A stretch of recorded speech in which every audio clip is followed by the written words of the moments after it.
ലക്ഷം രൂപ വില വരുന്ന ലഹരി വസ്തുക്കളുമായി പെരുമ്പാവൂരിൽ എക്സൈസിന്റെ പിടിയിലായത്. പെരുമ്പാവൂർ പോലീസും ഡാൻസ് ഓഫ് സംഘവും ചേർന്ന് നടത്തിയ പരിശോധനയിലാണ് പെരുമ്പാവൂർ ബായ്ക്കോളനിയിൽ നിന്നാണ് ഇയാളെ അന്വേഷണ സംഘം പിടികൂടി. പെരുമ്പാവൂർ വല്ലം ഭാഗത്തു നിന്ന് കഴിഞ്ഞ മാസം 2.5 കിലോ കഞ്ചാവ് പിടികൂടിയിരുന്നു.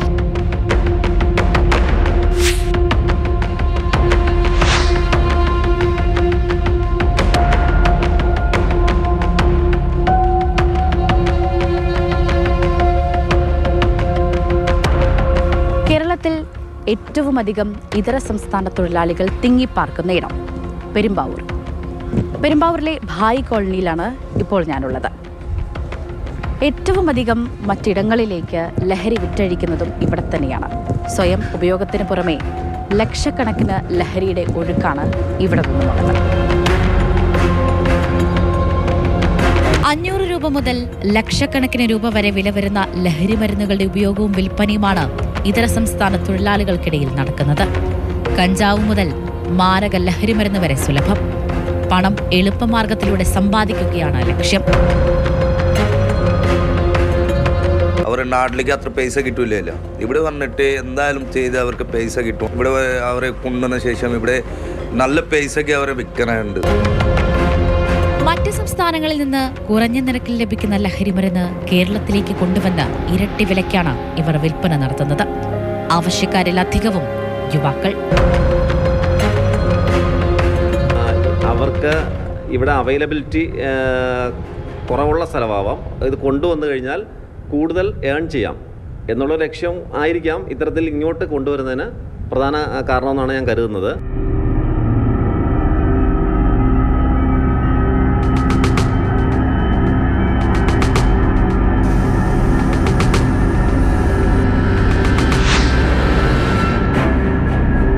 പെരുമ്പാവൂരുള്ള പാലക്കാട് താഴം ഭാഗത്തിന് താഴ്ഭാഗത്താണുള്ളത്. ഏറ്റവും അധികം വൻ ലഹരി മരുന്നുകൾ ഉപയോഗിക്കാൻ ഇതര സംസ്ഥാന തൊഴിലാളികൾ എത്തുന്നതും ഇവിടേക്കാണ്.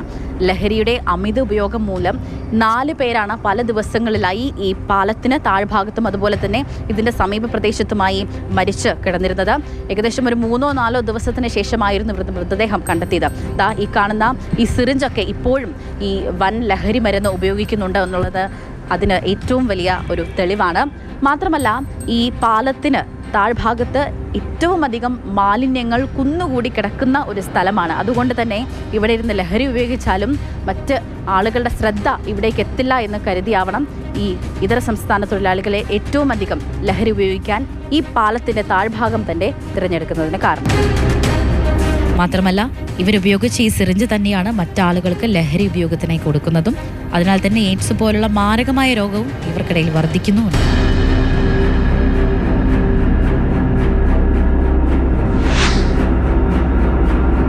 മുൻ വർഷങ്ങളെ അപേക്ഷിച്ച് ഏറ്റവും അധികം NDPS കേസുകൾ രജിസ്റ്റർ ചെയ്തിട്ടുള്ള വർഷമാണിത്. ഇതര സംസ്ഥാനങ്ങളിൽ നിന്ന് കേരളത്തിലേക്കുള്ള അമിതമായുള്ള ലഹരിയൊഴുക്ക് മാത്രമല്ല, ഓപ്പറേഷൻ ക്ലീൻ പെരുമ്പാവൂർ പോലുള്ള പദ്ധതികൾ പ്രകാരം പരിശോധനകൾ ഊർജിതമാക്കിയതും പ്രധാന കാരണമാണ്. അസമികളാണെങ്കിലും ബംഗാളികളാണെങ്കിലും ഇവിടെ ഒത്തിരിയുണ്ട്. അപ്പോൾ അവർക്ക് ഇത്രത്തോളം എത്തിക്കാൻ പറ്റിയാൽ അവരുടെ വലിയൊരു എമൗണ്ട് അവർക്ക് കിട്ടും എന്നുള്ളൊരു ഇതുകൊണ്ടാവാം അവർ ഇത്തരത്തിൽ ഇങ്ങോട്ട് കൊണ്ടുവരുന്നത്. പക്ഷേ അതിന് തടയിടാനുള്ള പ്രവൃത്തികൾ എക്സൈസ് ആണെങ്കിലും പോലീസ് ആണെങ്കിലും സജീവമായി തന്നെ ചെയ്യുന്നുണ്ട്.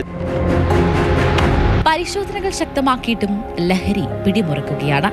NDPS ആക്ട് പ്രകാരം കുറഞ്ഞ അളവിൽ ലഹരി കൈവശം വെക്കുന്നവർക്ക് ശിക്ഷയിൽ ഇളവ് ലഭിക്കുന്നതും ലഹരി ഉപയോഗം വർദ്ധിക്കുവാനുള്ള കാരണങ്ങളിലൊന്നാണ്.